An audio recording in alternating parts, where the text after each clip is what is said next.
have something to offer to business that hasn't been shown before. You know, I have a whole energy that represents not just black youth, but white youth, Mexican youth, you know what I'm saying? That change right before you go from being 18 and unresponsible to when you go to being like 21, 22, and the whole world's on your shoulders. I believe strongly that my audience empathize with me because I show that side. I show that emotion raw, uncut, good and bad. And so I think I can bring that more funnel, more directed into screenplays, more albums, producing, managing, you know what I'm saying? If I can figure out just how to control it, I can use it on a lot of different levels. I trip off because it happens out of nothing. It just goes, you know, everybody just be screaming and acting, and I just trip. I get uncomfortable, and it's like similar to a deer being caught in the headlights. I just freeze, you know, and I don't know what to do. I don't know if I should be what they want me to be, or if I should make them hate me so they can stop. You know, like say something mean so they can just stop. But I'm just like caught in the middle of it because you can't. I mean, no one can do that. Police can't do that. They can't stand in front of all those people and control them with a gun and mace and all that. So me with just words, it's like a battle to find the right words to say at the right time. I'm curious, when you think about the idea that you do have that kind of control over so many people, in one sense, the whole idea of being a role model comes up in the imagery. And a lot of people who know you, and I talked to them beforehand, suggested that, hey, you know, when you meet him, he's going to be something entirely different than you imagined and what the media is portraying him. What about that idea that you have been portrayed? And sometimes, I mean, to be honest, you like the portrayal of you just hard, That's thug. Right. That's right. Don't step on me. That's right. You're in trouble. That's right. Yet there's another side to you, too. What about that idea that you've got to be able to figure out where you're going? To me, it's like it is my sensitive side that likes to blow up the hard side, because if my image or my reputation can stop a confrontation before it happens, I'm fine. You know what I'm saying? I know how it is day to day. It's a constant man ego check going on in this street, in this world.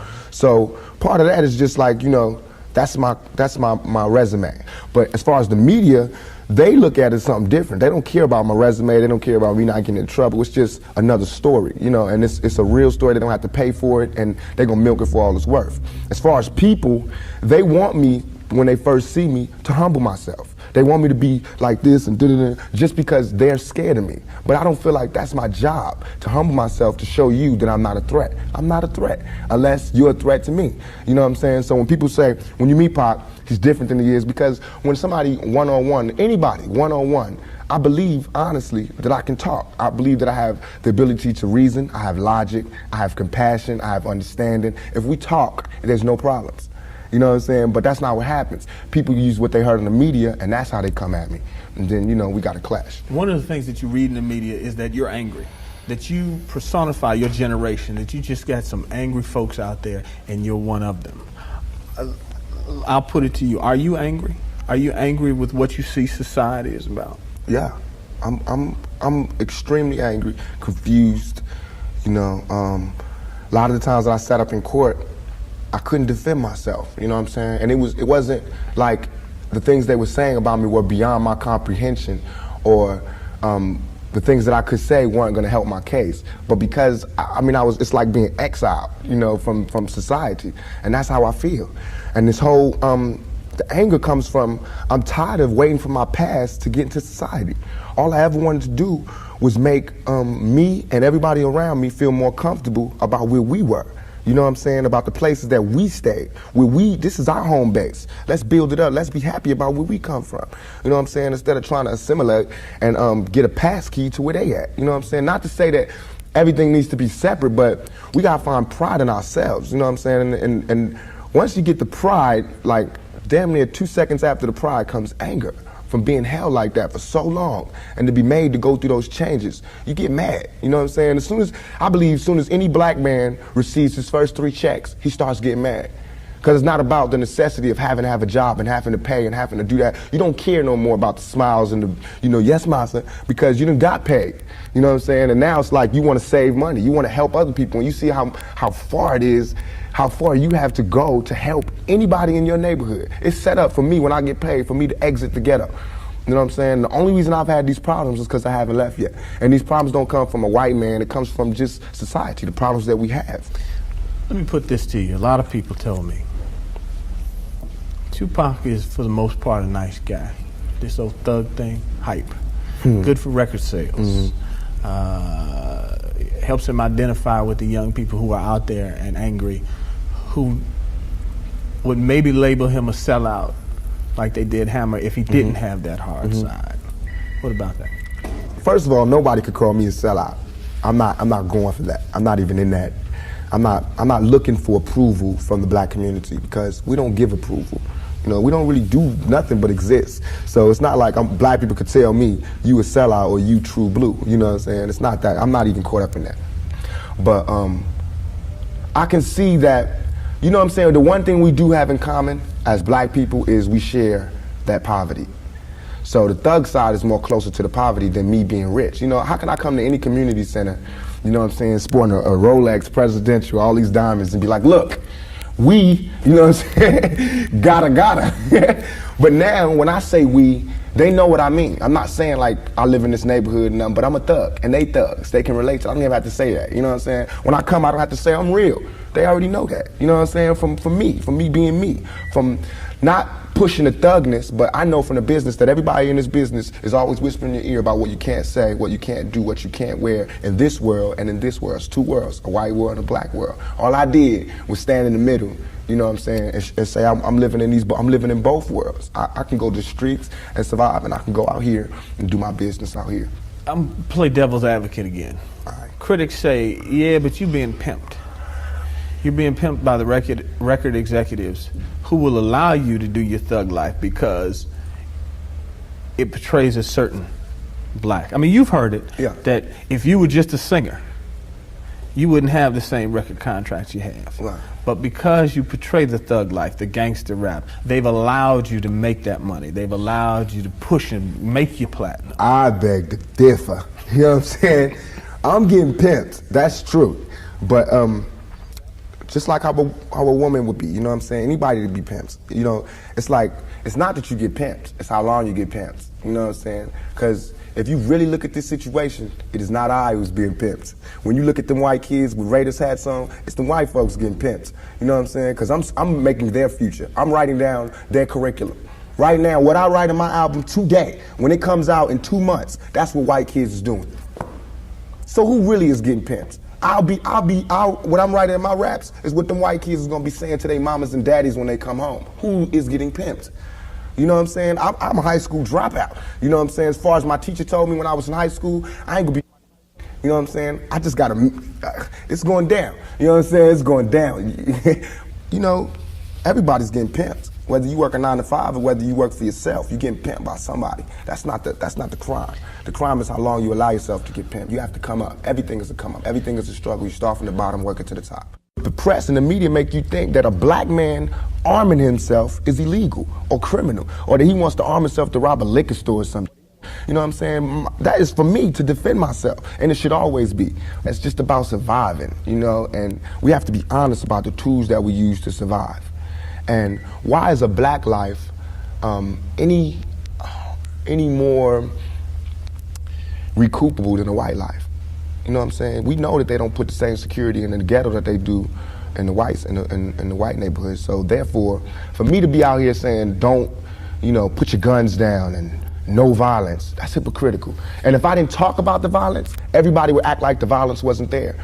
We, as rappers, bought that violence. We bought the violence that we seen on the street, we put in our records for years. And after 3-4 years, people finally starting to see it because of all the statistics that's going on in the streets. If we stop talking about it, then they wouldn't take statistics. And when they stop taking statistics, then we'd be killing each other in the street and these white people wouldn't care no more. Only reason they care is because, you know, there's been some strays and we done slipped over in the white neighborhoods, and there's kids in Iowa that want to be like us. You know what I'm saying? There's kids in Indiana that's trying to be like us because they can relate too. You know what I'm saying? You even admitted, I don't live in that neighborhood anymore. There's no real reason for you to carry a 9mm. Don't believe that. Why? In 2 years, I've had a gun pulled on me by my limo driver, by police, by everybody. You know what I'm saying? And I better be. I better be. You know what I'm saying? I've been attacked. You ain't read the papers about these skinheads trying to blow up black churches. Why? They see me as the enemy just like y'all do. You know what I'm saying? They can come to my house and sit outside my house just like anybody else can. A skinhead. And once my life is gone, it's gone. Can't nobody give it back to me. Not the judge, not the president, not the governor, not Calvin Butts, not Jesse Jackson. They can't do nothing but come to my funeral and talk pretty about how black people suffer. You understand? And as far as Jesse Jackson, my first acting job was at the Apollo Theater when Jesse Jackson was running for president in 1984. It hurts me for him to say anything negative about any rapper because we supported him. He should support us. You know what I'm saying? As far as his image, you know what I'm saying? What was he doing? You know, he should be the last person talking about gun violence when he sat right there while Martin Luther King caught one in the neck. You know what I'm saying? Things ain't really changed that much. I swear to God, nothing I ever say is meant to be something where innocent people get hurt. Nothing I ever say is meant to be like a end all, let's go do it right now. Nothing. Everything I ever say, and if any, this is so we can set it clear, anything I ever say as it pertains to my peers and being strapped is only in self-defense. You know what I'm saying? Because right now where I'm at, the world is harsh. And I just don't got no beautiful stories. You know what I'm saying? I'm gonna just be getting them ready. Because that's why I think I messed up. If somebody would have grabbed me, pulled me to the side and been like, look, Tupac, as soon as you step out here, they're gonna be at you. If somebody would have explained it to me, I wouldn't have took the same mistakes. But I made those mistakes. And that was my job to stop somebody else from making those same mistakes. To lay it out. To lay out the real map on the world and how it is. Everything I'm saying is a warning, is a plea for help. If everybody is so goddamn worried about me, why ain't nobody came to help me? You know what I'm saying? I never wanted to be no star. This ain't my job. I don't care if everybody don't cheer for me. You know what I'm saying? If you're not cheering for me for what I'm doing, don't cheer for me. Don't cheer because you think I'm cute. You know what I'm saying? Screw that. Cheer for me for what I'm doing, for what I stand for. And when I go to jail, you should cheer louder. You know what I'm saying? Because I'm standing up for what I do. I'm not robbing nobody, not stealing from nobody. I never took nothing. Everything I do to represent my people. I do because I think this is what they want me to do. This is all I want to say. For all them people that doubt me, I had no record all my life. Okay? No record, no police record, until I made a record. As my video was debuting on MTV, I was behind bars getting beat up by the police department. I got a $10 million lawsuit. They said they would settle with me and everything. You know what I'm saying? But nobody cared about that. That wasn't blew up all in the news. They did not see me on TV with my eye busted, my head busted. There's pictures of those. In Oakland, yes, in Oakland. You don't see them pictures. You see pictures of Tupac coming out of jail in cuffs. You don't see pictures of the police standing over me beating my brains in. You don't see that. But I see that. That's what I see. You know what I'm saying? So it's all real. And I feel like just like a woman that's raped, any woman that's raped would never, ever allow herself to be raped again. Am I correct? Any woman that's violated would never allow herself to be violated again. Same thing. You know there are going to be people who sit here and say, how can you say that when you're faced with that charge? That's how I can say it. We got people in my own community that will get me. Why? Because I got it. Now this girl, who I can't say her name, but if I was to say her name, 1,000 all over the world would go, I put this on everything I love, on everything I love. When I was in Atlanta, I was pulled over at a gas station. Some dudes from New York pulled over next to me and told me the girl's name. They said, I know the girl that did it. They told me her name and where she's from, say she's scandalous. I can't go on TV talking about this girl, because that's what they want me to do. They want me to get on TV and talk about my black sister as a hoe, and she's a bitch, and she's a money grubber. I ain't fit to say that. I don't have to do that to show that I'm innocent.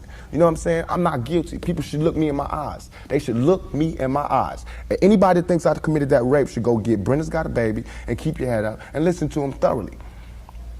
It was hard to imagine that you would do that. It shouldn't be nothing it should not even be to me. I have no patience for anybody that doubts me. None at all. It's too hard out here. You know what I'm saying? If my people don't stand up for me, who is? I understand these white folks looking at me like that because they don't know me.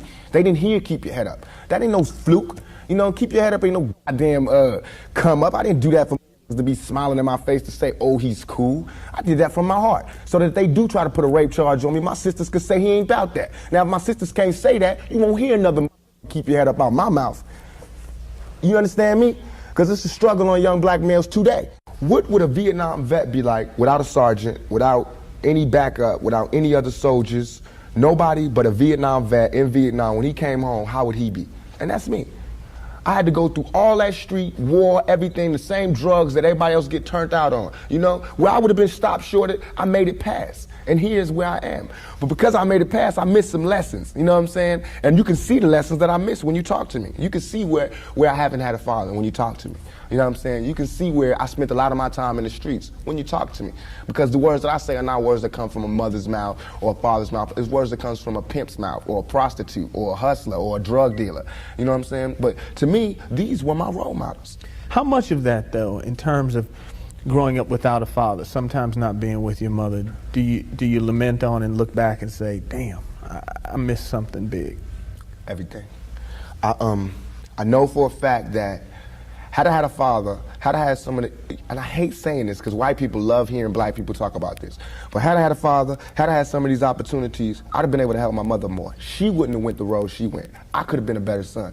You know what I'm saying? She wouldn't have went that road. It was the absence of my father.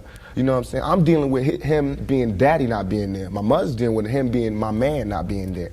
You know, so many problems in our community that affect everything. So by me not having that, I ain't never want to hear nothing about no kind of relationships between a black man and a black woman. I knew they didn't work. Because as far as I knew, my daddy was the coolest dude out there. And my mama was a Panther. So if they didn't work, it don't work. That's how I felt. You know what I'm saying? And going out there, you know what I'm saying? It's like watching my mother just go through changes and everything. It's like my mother's my partner. She a soldier. You know, she a soldier like I'm a soldier. You know, and I watched the peep the game that she went through. If I would have went the same way my mother went had not she did her route and showed me where it went wrong with her. My mother always told me, don't you ever, ever just volunteer yourself to our people, because they'll use you. That's what they do. You know what I'm saying? She also told me to follow my heart and for me to be the leader. But it's interesting to see just the change in your face, your reaction, your thought process. That's all I ever wanted to do. Ask my mama. I wanted to go to college. I went to school all the way and was ready to go to college. The only thing that stopped me was money. The time all the kids in my school was writing applications to go to college, I didn't have no lights and no electricity. And that ain't my mama's fault. You know what I'm saying? So when I think back to that, I'm not thugging for me. I'm thugging for my family. I pay all the bills. You know what I'm saying? I feed my whole family. Wrong or right, I do. And I can't stop. You know what I'm saying? And if thugging is gonna make me $1 million, because it just got me platinum, then that's what I got to do constantly. And if it makes me feel, because right now, I feel satisfied. I don't feel like I've ever embarrassed myself or my people, you know, in nothing that I've done. And yet and all, I got the whole world fearing me. You know what I'm saying? At 23. Weighing 160 pounds, you know what I'm saying? And I ain't even started. I haven't even wrote my plan out yet, and they scared. I got the vice president know who I am, the president, every cop in every city, you know what I'm saying? And I haven't even started working out a plan. We killing each other because we killing ourselves. When another man, I know, I've been in a position, it's out of our control. It's not like he wants to kill. He just doesn't want to die. You know what I'm saying? It's that situation when we are living in a war zone. It's not as easy as these people are making us think, that they just got some criminal ass black kids with guns. It is not like that. We live in hell. We live in the gutter. We got us stacked up 80 deep in one building. You know, by the time you get out your house, you strapped to protect yourself. Because you living in the same community that the police is carrying rifles and riot gear. Same, they need them riot, excuse my language, I'm so sorry. The same reasons they need the riot hat, the riot jacket, the flak jacket, the double vest, the 9mm Glocks with extra bullets, the tear gas, the mace, all that. Who do you think the police is using that against? Dogs? So we fighting the same villains that they fight in the street. But instead of them seeing us fighting villains in the street, we all villains. Is your generation the one that is picking up for where the Panthers left off, saying, all right, enough is enough? The generation before us forgot about the fight. We're picking it back up. Not only forgot about the fight, forgot about us. Yes, and we're picking it back up. But at this level, all we're trying to do is unite. And right now, as a year, we got 1 million people that's listening. Now we can tell them something. Now we can try to get them that way, and we might lose some. We might gain some, but we would never even have that audience had we not said what was real. You know what I'm saying? And the main thing for us to remember is that the same crime element that white people are scared of, black people are scared of. The same crime element that white people fear, we fear. So we defend ourselves from the same crime element that they scared of. You know what I'm saying? While they waiting for legislation to pass and everything, we next door to the killer. We next door to him, you know, because we up in the projects where it's 80 in the building. All them killers that they letting out, they right there in that building. But it's better, just because we black, we get along with the killers or something? We get along with the rapists because we black and we from the same hood? What is that? We need protection too. Finally, I want to ask you about something that someone else asked you in the interview, and I thought the answer was interesting because I think it speaks to you and your generation a lot. Someone said, where do you see Tupac 10 years from now? You said, hey, I just want to be alive. That's real for you. That's so real. I made a metamorphosis. I'm a new person today because I used to strongly and honestly, I feel like I could represent my generation so much because I honestly did not care whether I lived or died. But now I cannot die with people thinking I'm a rapist or a criminal. I can't leave until this shit's straight. You know, I'm not suicidal. I can't go until y'all really know what time it is. And then after that, boom, it's all over. And we can see, you know, how this shit fall. But that's how it is. And the reason being is because if I can't live free, if I can't live with the same respect as the next man, I don't want to be here. Because God has cursed me to see what life should be like. If God wanted me to be this person and be happy here, he wouldn't let me feel so oppressed. He wouldn't let me feel so trampled on. You know what I'm saying? He wouldn't let me think the things I think. So I feel like I'm doing God's work. You know what I'm saying? Just because I don't have nothing to pass around for people to put money in the bucket don't mean I ain't doing God's work. I feel like I'm doing God's work. You know what I'm saying? Because these ghetto kids ain't God's children. And I don't see no missionaries coming through there. You know what I'm saying? So I'm doing God's work. While Reverend Jackson do his up in the middle class and he go to the White House and have dinner and pray over the president, I'm up in the hood, you know what I'm saying, doing my work with my folks. And just because I don't live there don't mean I don't go there. I got to go there because I can't hang nowhere else.